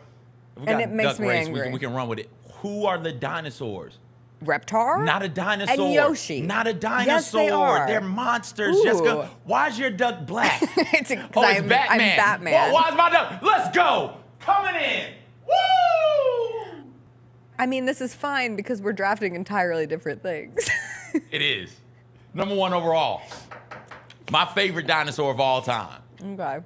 Comes from a little known movie. Some of you may not know about it because I'm not sure what the children know. We got a children in here with us right now. Kyra's a children as well. Not sure what the children know or don't know about the Land Before Time, but it centers around a long neck.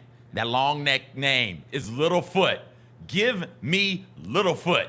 Great dinosaur. He's a leader of all the other Petrie, and that's him with a tree star that's running around trying to get tree stars. And Sarah, who apparently spells her name Cera. That's why she was so cranky and cantankerous all the time. You throw Ducky in there, and there's another character I might have to take as well. Chomper gets in there Chomper's every my now and favorite. then.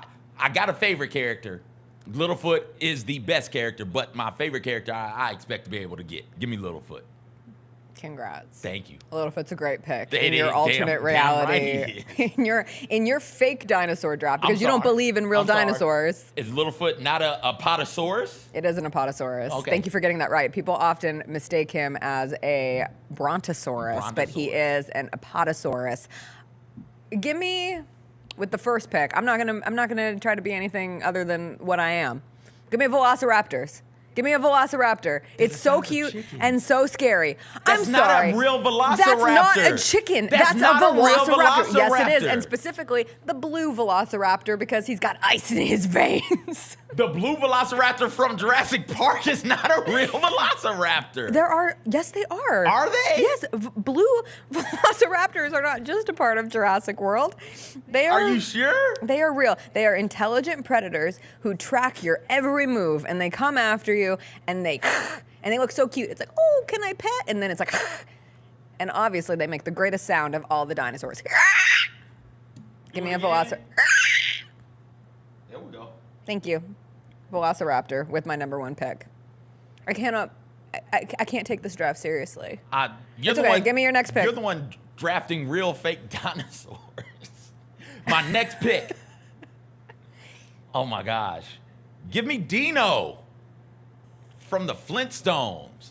Little purple dog-like dinosaur. Kicked it with Fred and them. I love Dino. He is a Proceropod-like dinosaur, or in the show they call him a Snorkosaurus. And we was talking with commission yesterday about the what are they, Hanna-Barbera cartoons? Dino Snuffleupagus? Dino Snorkosaurus is what Dino was. Which makes sense because Hanna-Barbera had the snorks, which were underwater snorks, whatever. But Dino, so much fun, so much energy. Fred would try and sneak into the house, and Dino would just come and just jump on him. It's good stuff. Give me Dino. Okay. With my second pick, give me the most fearsome animal of all time. The ultimate carnivore, a hunter and a scavenger. He travels maybe alone, maybe in packs. We don't know. It is the Tyrannosaurus Rex. I thought we knew they traveled little alone. arms. Look at those little How does it arms. scratch its back? It's a great question. Also, With his tail. Aren't they mostly scavengers? Why do I feel like they were too big to actually chase things down? They just found dead things and ate them. Mostly scavengers, but also perhaps hunted. They had apparently a great sense of smell to hunt live prey. But did they also take advantage of people who did the majority of the work? That's just called working smarter, not harder. But that's what lions are. But I do think they hunted. Lions are damn near basically scavengers, where they just wait for you to make the kill and then they just roll up on you. We mobbing and then they steal your food. I felt like Tyrannosauruses were that way also. But of the T-Rex, my dad says that the Tyrannosaurus Rex is the Dame Lillard of the dinosaur community. Just never done anything. Of course, just all hype, no go. I will take. So here's a question: if you take T-Rex, does that mean I can't take T-Rex characters? No, you can. I can. Yeah. Great. Give me Rex from Toy Story, the neurotic toy. No, please let it be a dinosaur. He wants a dinosaur friend. He finally gets a dinosaur friend. I love Rex. He knows how to play the video game in Toy Story 2, which helps them out later on in the movie. Rex is one of my favorite Toy Story characters. I'll take Rex. Okay, that's fair. With my third pick, I'm gonna give a dinosaur that lived in present day United States of America, or if the United States of America existed back in the day of the dinos. This one lived where we are, and I will take the Brontosaurus, the official Brontosaurus, which their name means thunder lizard in Greek. Give me the thunder lizards. It's an herbivore, so it's a peaceful giant. It's not going to eat me. I would like to ride a Brontosaurus. Just because it won't eat you doesn't mean it won't kill you. What are we they're doing huge, here? CJ. Come on. You can't just roll up on them. They mostly lived in Wyoming. What an odd place for them to live. I know, but I love Jackson Hole, so I would choose to live there too. I'd imagine what is it, Brontosaurus? Brontosaurus. They're known for their long necks and their long tails. I'd imagine they'd see you coming and treat you like we do, like mice or insects. Like, get that thing away from me, and then just start stomping on you. Yes. So maybe don't go up to the Brontosaurus, Jessica. Probably what I'm not. saying. Did you have dinosaur toys? Of course. Okay. Which ones did you Brontosaurus. have? Well, no, now that I look at it, I mean, I had a Littlefoot toy, and I always thought it was a Brontosaurus. Like when I did dinosaur projects in school, I said, oh, Littlefoot, a Brontosaurus. Because he's a long neck. I didn't realize how many long necks he's a there long were. neck, but the thing with Apatosauruses are that they have a thicker and lower set neck. So they look similar to Brontosaurus, but it's the thickness of the neck. That's but very long neck, important. long tail.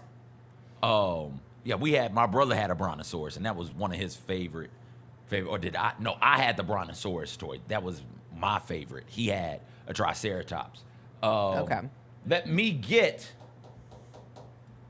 Baby Sinclair from the hit TV show, The Dinosaurs. It's a fever dream of a show. I thought you were talking about the Sinclair gas station dinosaur. Oh, no, not that one. I like that one. It's Dakara. It's a chubby little fat dinosaur, baby, with a yellow T-shirt. That's what it is. And that one, there he is. One of my favorite TV songs of all of the time. Oh, I love this one. I'm the baby, gotta love me. Used to run around screaming, not the mama. His real name for the first 2 seasons of the show was Agog, I'm dying, you idiot. What a fever dream of a show. For those of you who don't know, picture it like a sitcom of dinosaurs. So dinosaurs doing people type things, but in very dinosaur type ways. Okay. So that is that show, and Baby was a star. The dad dinosaur used to come home, and the baby hated the dad dinosaur because the dad dinosaur took attention away from him, from the mama. And so he would get a frying pan. How he got a frying pan, I don't know. And he would hit the dad upside the head with the frying pan and exclaim, "Not the mama, not the mama, not the mama." Good stuff. Had toys, action figures. McDonald's was giving away like dinosaur Happy Meal toys, and all we wanted, the only toy we wanted, was Baby Sinclair from the TV show The Dinosaurs. Give me Baby Sinclair, number 4. I swear they had something Baby Sinclair related at Epcot back in the day. Like he was just sitting in. I think they had a dinosaur ride. I wouldn't. I don't know. Obviously now Disney has the dinosaur ride, and I'm disappointed you're not taking the pink T-Rex, because I don't think T-Rexes were actually pink, but that was the dinosaur one. Okay, with my 4th pick, this is getting tough because I have no competition. So I have 10 dinosaurs that I love and added to my list that I was worried about getting, but I'm going to get you have no competition? whatever I want. I will Grade take A work over here. I will take a Triceratops That's a good with one. my 4th pick. Give me the Triceratops. Love a good horn. I love this particular generation of this Triceratops. It has the horns and the spikes, and I think they're cool. Yeah, and they would, from the dinosaur TV shows that I've seen, not like I was there, to protect themselves, they would go like back to back in a giant circle and then just fight you with their horns. Yep. I like things that get eaten that don't just try and run from you. That say, "All right, square up, let's fight." And I like that they have 3 horns. Why? That's why Triceratops. Why do you like? I just like that they have 3 horns. You hate because they're unicorns? a dinosaur. No, I love unicorns. I hate things that have 2 horns. I'm an odd number horn kind of girl. Oh, I didn't know that about you. Yeah. Okay. 2 horns are boring. Like bulls, no go. Buffalo, no go. We see enough of those. But That's like normal. Give me something special. Antlers. What are we doing with that? Antlers are cool because they have the little like shoot-offs that make them look like trees. Gotcha. So antlers are specialty moose horns. and deer. Yeah. Antlers, because it's only 2 of them, but because they branch out, you rock like with simple those. horns, like Satan. Like I don't rock with that. He's only got 2. That's the only reason you don't rock with Satan. Yeah, he has 2 horns. Last pick. Because I have no competition. I didn't realize that I'd have this many of my dinosaurs left. And unfortunately, I won't be taking my favorite dinosaur from The Land Before Time. It's Spike. He doesn't talk. He's fat as hell, and all he wants to do is eat. I rock with that. But I will take, and another fever dream of a TV show, I will take Denver, the last dinosaur. It was a Saturday morning cartoon. And they find this dinosaur, and they teach this dinosaur how to skate, rollerblade, and play like guitar or something. And the intro to this show, the theme song for this show, one of the true bangers of Saturday morning cartoons in the early 90s. Give me Denver, the last dinosaur. Okay, so you have a couple that I'm upset that you didn't take. I'm upset that you didn't take Petrie. Petrie always whined a lot. Okay, fine. I just thought Petrie was cool. I'm still upset that you're not considering Reptar a dinosaur. If you breathe fire, you're not a dinosaur. Whatever. Then I'm upset Devin, that you're not considering. Devin, I'm looking at you. Godzilla's not a dinosaur. I'm upset that you're not considering Yoshi a dinosaur. He's not a dinosaur. Yes, he is. She's not a dinosaur. Hybrid. She's a dinosaur dragon. But at her core, I'm sorry that you don't consider half-breed dinosaurs on your list, and I think that's wrong. As the most right person, I like pure blood. I think that's you need to be pure-blooded dinosaur to be able to be drafted in the dinosaur draft. That's a dragon. I'm upset that you didn't take Arlo from The Good Dinosaur. Have you seen The Good Dinosaur? I have. I didn't like dinosaur. that movie. Oh, I love that I didn't movie. like The Good Dinosaur. I love that movie. And there was one other one that I wanted to take. There were some from We're Back. The movie where the dinosaurs come back. Yes, that's the one. I love that movie. We were just talking about that movie this week. But Jessica, you didn't do the assignment the right way, so I had to take the best dinosaurs. Well, for my final pick, because I get all of them, let me just be clear. Ones that I could have taken. The Eutyranus. Yeah, I said it. The who? The Eutyranus is a fluffy T-Rex. I did a lot. What? The Eutyranus is a fluffy Tyrannosaurus Rex. It's a Tyrannosaurus Rex with fur. Look at this thing. Look at this thing. It has fur. It's literally so fluffy. and yet I can't take it because it's not a top 5 of all these dinosaurs. I would have taken a Stegosaurus, another giant herbivore with kite-shaped Horns. plates that look like spikes and Love horny horns. dinosaurs. I would have taken the Quetzalcoatlus, which is the largest creature to ever fly. Let me see if I can get that right. Quetzalcoatlus. Look at that thing. Put it all together. Largest creature to ever fly. And just look at it picking up those little dinosaurs. That thing wrecked. That thing ate so much. Then there's the Ankylosaurus, which is just built like an absolute tank. That's the one with the big old rock tail. Hell yeah. I love the rock tail joint. But I am going to take... Another dinosaur that would fight you. Yeah. I like that. Yeah. That's a legit dinosaur. Give me the Parasaurolophus.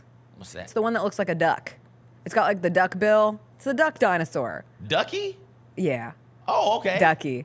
It's the only dinosaur where we actually know exactly how it sounded because of the makeup of its head. They have been able to craft the sound that came out of this dinosaur, and it sounds like a giant horn section, and I think this dinosaur's cool as hell. So give me the Parasaurolophus. I couldn't be a paleontologist because I can't pronounce these No damn pterodactyl names. on your list. No. The most known flying dinosaur, or what's the weird one with the X name, like XYL or whatever? Yeah, I can't do that one because I can't say because that it was the at first all. one with feathers. Yeah. But if I'm going to take a flying dinosaur, I would take the Quetzalcoatlus. It's the largest creature to ever fly in the history. It's a bird, it's a plane. No, it's a Quetzalcoatlus. I've said that 8 different times. In 8 different ways. All right, well, there's your dinosaur list, and there's my dinosaur list. They're a little different. I should have just taken Barney with the 5th pick. You could have. I should have just ended with Barney. I had BJ on mine. The way BJ turned that stage up when he came through. Yeah. Barney, Baby Bop, BJ, he comes on the scene, and it's go time. You know, we're getting bangers right here. Yeah. He had that little hip-hop sort of feel to him, had the hat kind of cocked on the side. Yeah, BJ was cool as shit. Any other dinosaurs BJ. on your list? The dinosaur, all of the dinosaurs from Land Before Time. I just are can't on believe my that short in my brain I never even, I thought we were drafting legitimate dinosaurs. I can't believe in my brain that I thought we were being as ridiculous as possible and drafting fictitious. I would have drafted the Natural History Museum dinosaur. Oh, that's a big one. That's a good one. You know, I always think about it when you go. I thought about drafting the T-Rex specifically from the first Jurassic Park, because as Okay. far as movie monsters go, one of the best movie monsters. I would have drafted Vince Carter. He is a raptor. I would have drafted the Toronto Raptors. Yeah. I could have drafted. Yoshi makes everyone's dinosaur list. I don't know why He's you not have to a do this. dinosaur, or she's not a dinosaur. And this list actually has Godzilla. It has a 1A, 1B, Godzilla and Littlefoot. But I agree with you on Godzilla. I do. Yoshi does exactly what Godzilla does, just smaller. Godzilla breathes fire, Yoshi breathes fire. We have to take a quick break. When we come back, oh boy, the rant that I went on last week has an update. Plus, I saw The Wild Robot, and I will give you my review. Spoiler, I think everyone should go see The Wild Robot while it is still in theaters. We'll get into some movie news, Theater Thursday, when we come back.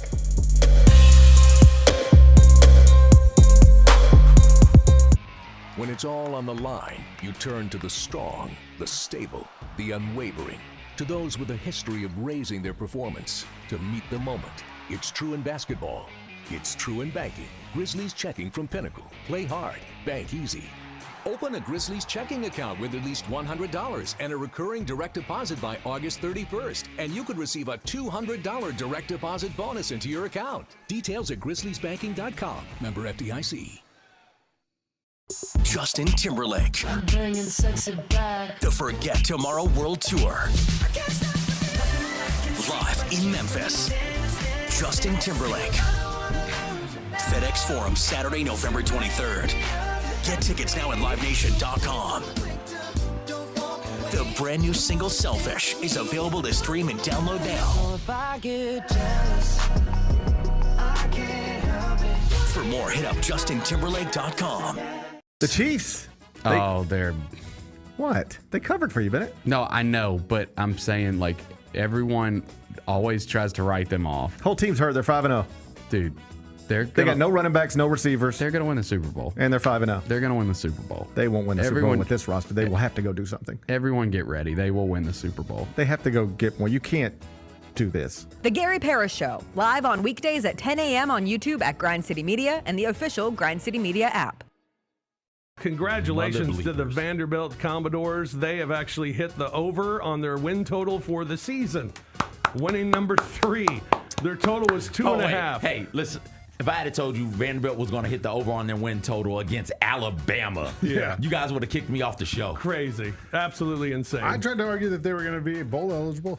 I said that was good. And they still might not be. The Odds Couple, live at 2 p.m. on YouTube at Grind City Media and the official Grind City Media app. Is Ja Morant the player in the NBA with the most approved going into this season? Ja Morant is one of the best players in the world. He's one of the best players in the world. On the court, there is no question, barring injury, that what Ja Morant is. Hey, Grizzlies fans, be sure to tune in to Grizz, where the panel and I break down all things Grizzlies and take a look at the rest of the NBA as well. The show is live every Wednesday, 2 p.m. on YouTube at Grind City Media and the official Grind City Media app. We got to talk about the best wrestling that we watched all week. You're up. I think Brunson Reed and Braun Strowman put on a 5-star match in 60 seconds. I've never seen it happen before. Brunson Reed chunks the fan at Braun. I'm like, where the hell did that dude come from? I got a tweet saying it's a good thing they're not in Memphis, or else that would have been one of the Memphis wrestling guys getting hurled. Exactly. Tune in to Grind City Wrestling weekly on the Grind City Media app and on the Grind City Media YouTube channel.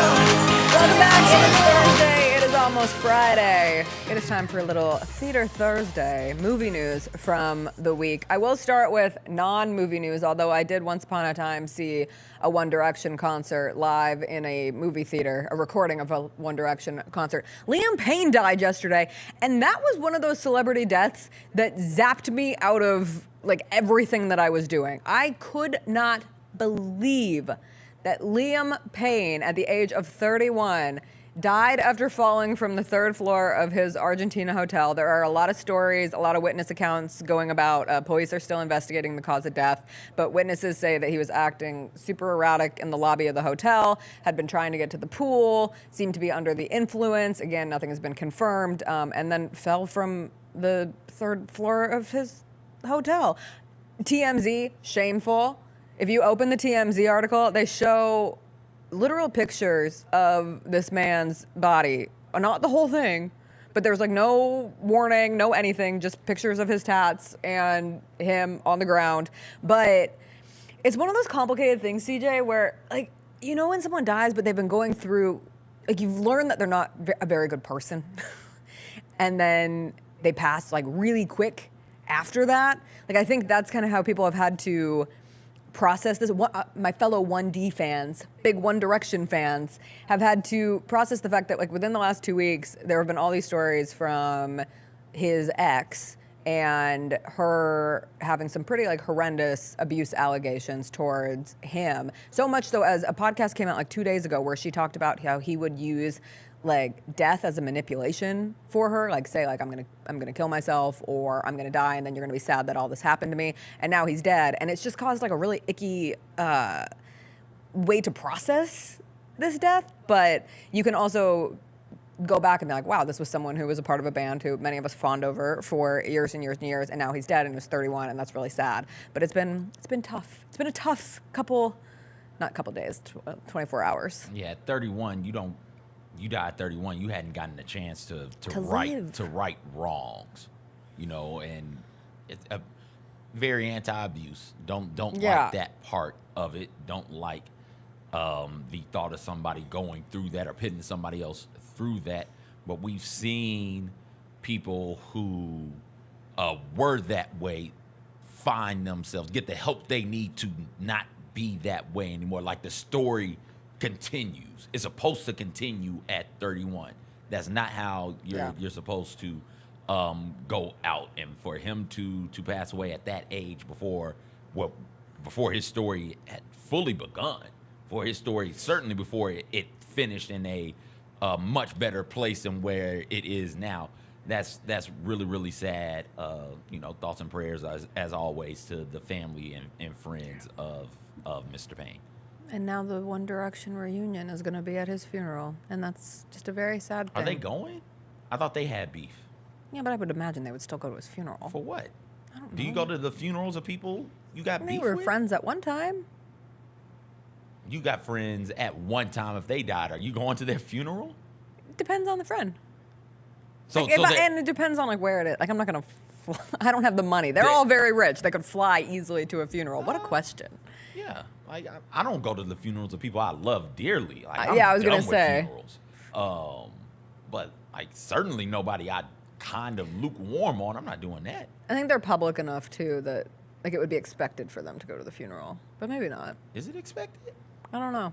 They were a boy band at 2013, 2014. When did they break up? Too soon. That was good years of music, though. I That's saw what makes them you at the beautiful. Olympics. It was such a bucket list moment because they performed at the ceremonies. I was like, Baby, you light up my world like nobody else. The way that you dress your hair gets me overwhelmed. Fall at the down, it ain't hard to tell.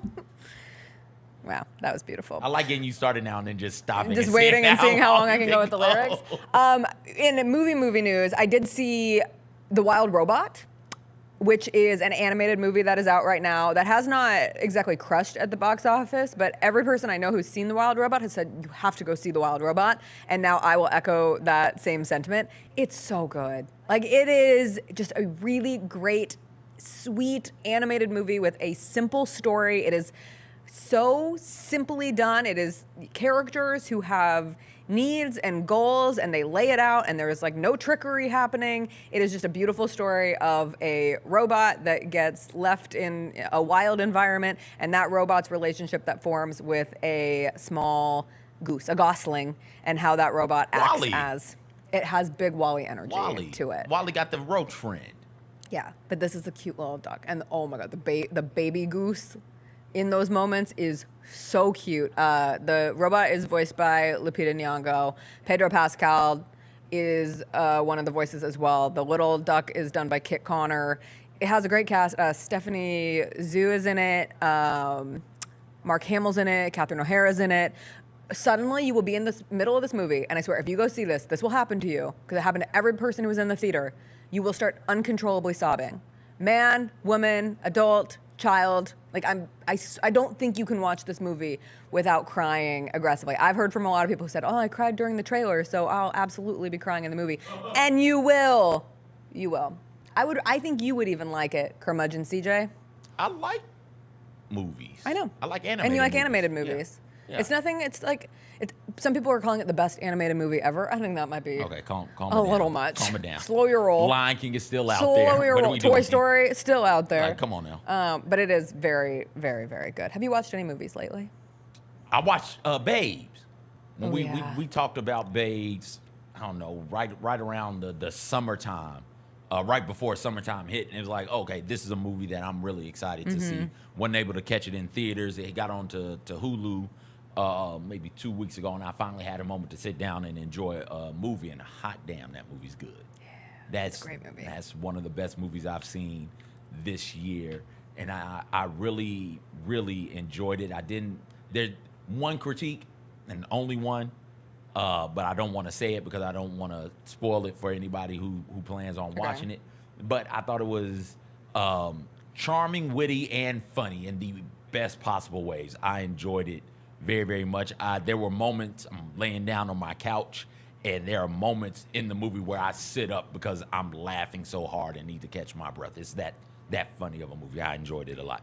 It was directed by a woman named Pamela Alden, who she did this little-known show called Better Things, but those of us who loved Better Things loved it deeply, and I just appreciate her viewpoint and how she puts together art, so I really like her, and love Michelle Buteau.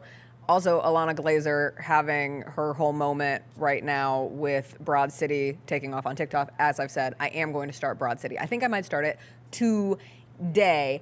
Did want to address one very big problem I had last week that has an update to it. I went on a pretty tough rant about the Wicked poster that is being used for the Wicked movie being all wrong because it was so easy to just create a imitation of sorts on the original poster. Well, many people thought the same thing, and so one fan created an AI version of a better poster. But now Cynthia Erivo has come out against the AI poster that was made, and she said that it is the wildest, most, hold on, my eyes are too bad. I can't read it. Hold on, let me pull it up on my computer. I thought I was gonna be able to read it on the screen, but I cannot.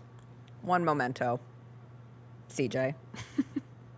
She said, this is the wildest, most offensive thing I have seen, equal to that awful AI of us fighting, equal to people posting the question, is your blank green? None of this is funny. None of it is cute. It degrades me. It degrades us. The original poster is an illustration. I am a real-life human being who chose to look right down the barrel of the camera to you, the viewer, because without words, we communicate with our eyes. Our poster is an homage, not an imitation. To edit my face and hide my eyes is to erase me, and that is just deeply hurtful.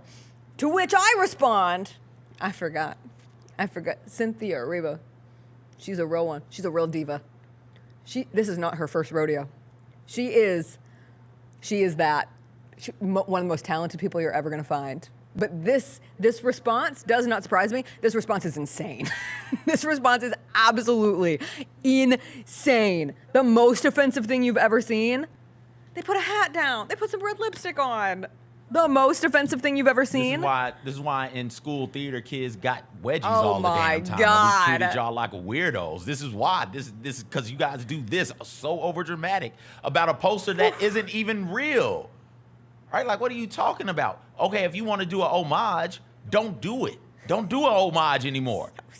Don't do it. This movie is going to piss, and I can't wait for these conversations. It's going to piss off you dweebs in the theater community, and she's going to come out here and be biting people's heads off. And I'm all the way here for it, excited to see it happen and play out. Because if y'all are tripping about a poster on both sides, if y'all are tripping about a poster, just you wait. Because a poster, you just look at it and keep it moving. That movie's what, 2 hours long? You're going to sit in that damn theater. Part one is 2 hours long. I'll say it right now. I'm going out on a limb, Jessica Benson.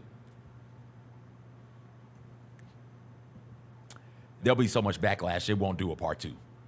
That's impossible. They won't do a part two. You guys are going to ruin it. No, you guys we're are going to not. be so angry at And you keep everything. saying you guys, and it feels very attacky Yeah, on me because I right am. now. I'm attacking theater kids right now. Okay. This very second, I'm going back to middle school, and I'm attacking theater kids right now. This is 7th grade CJ talking. Wow. You guys I are let you roll. weirdos. I listened to all your Marvel ramblings. I listened to every comic book related thing you could ever have. I listened to your theater ramblings. Yeah. You just spent 20 minutes last week talking about a play that people were like, it's terrible. And I didn't say anything bad about it. More people. You didn't see it. You can't say anything bad about it. You chose not to go to it. I hadn't seen this movie yet, and I'm not saying anything bad about the movie. I'm saying bad things about the community. Either. I'm saying Cynthia Erivo had a wild...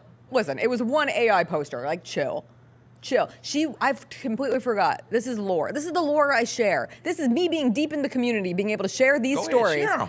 Cynthia Erivo freaked out at just a fan who created essentially like fan casting. So sometimes I think people do this in movies and books and whatnot, but it happens in the theater too, where like you think about a show that could happen someday. Who's your dream cast of this show? So this person did it for the live action musical of Hercules. You are familiar with Hercules. You know the Muses. The Muses have some of the best songs in the Disney songbook, and someone dared to say, I think one of the Muses should be Cynthia Erivo. And Cynthia Erivo popped off and said, how dare you? I am way too big to be part of an ensemble. This is not an appropriate thing to fan cast me in. I love her. I know, I can't wait to see more. She kind of had some moments during the Color Purple press tour that I didn't follow. I was just really excited about that movie. And again, she's stunned in it. She has one of the greatest voices that we've got right now. She's going to be awesome as Elphaba. I still believe in this movie wholeheartedly.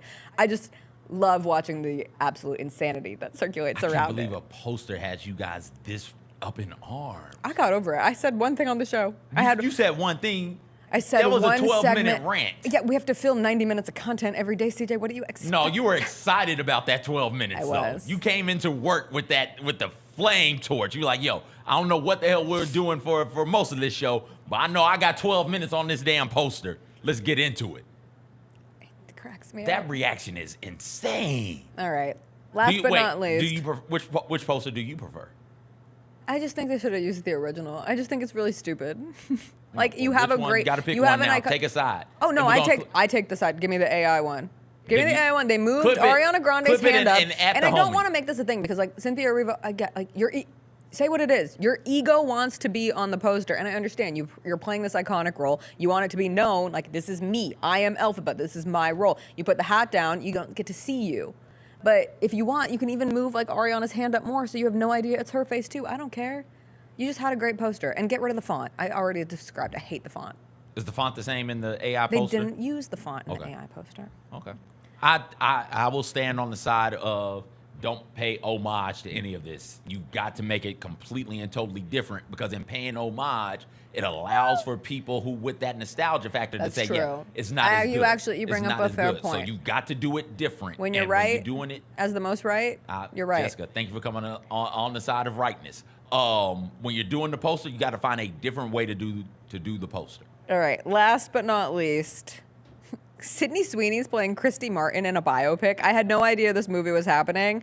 I do love this because for the first time in her acting life, Sydney Sweeney looks nothing like Sydney Sweeney. Like we're gonna find out if this girl can act. We know. Act. We know. No, we don't. We know. She hasn't been given material that We has know. allowed her to flex into the acting. No. We know. I know you have We certain know. feelings about what was that movie called? The rom-com with her and Glenn Powell that you watched. Anyone but you? Anything but you? I put that one all the way out. I thought that's what you were. forgot about that. So where are you saying? Madam you know Web.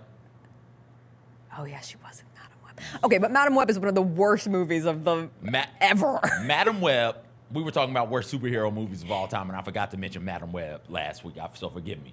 Madam Web and that movie that you were talking about, and her appearance on SNL. Like, okay, I've seen enough. I know. You didn't watch Euphoria though. What is she doing in Euphoria? Other than letting her Don't big... say it. Don't say it. Say what? Her big acting standout. Is that what we're calling her? Yes, I'm excited for her.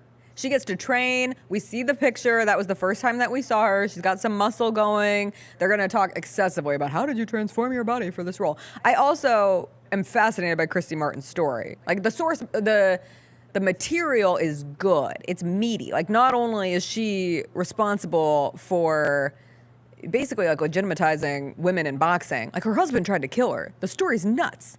Not just didn't like got to her, like stabbed her multiple times, and she survived. So there's a lot here to deal with, and now you're gonna see Sydney Sweeney on it. And for the first time, like it's not the sexualization of Sydney Sweeney, it is Sydney Sweeney a good actress? And we shall see. CJ's already made his point. Shall we see? We've seen enough. The men are gonna be so sad. We've seen enough. The men are all the women are gonna be like, let's go see the new Sydney Sweeney movie, and they're their gonna husbands go are gonna be like, yes. and then they're gonna get there and they'll be like, no, Because the acting. it's about relationship abuse. The acting isn't going to be as big as the two actresses that she's known most for. Yeah. All right. Good luck to her. I hope I'm wrong, but as the She most was in The right, White Lotus, as Eric pointed out, but I don't consider that good acting in The White Lotus. She was just there. I know. But I think Euphoria gave us something, okay? I'm willing to... So we've named 4 things that she's been in, and we're like, no, she wasn't good in any of them? She wasn't bad. I just don't think she was good. Okay. All right. You just sit on that.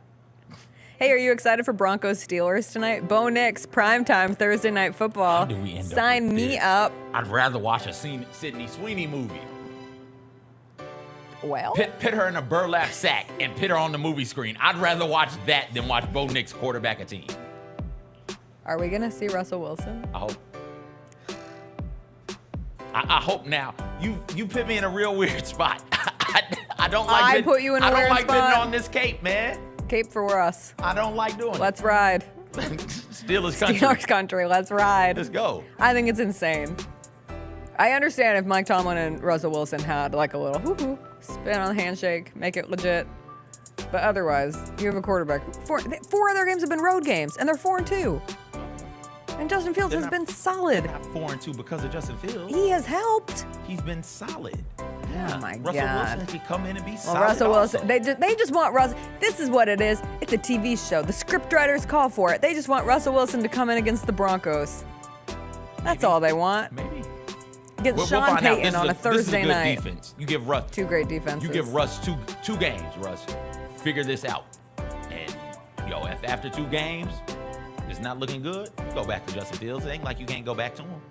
Oh wait, they don't play the Steelers tonight. I'm so dumb. They play the Saints. Oh, good.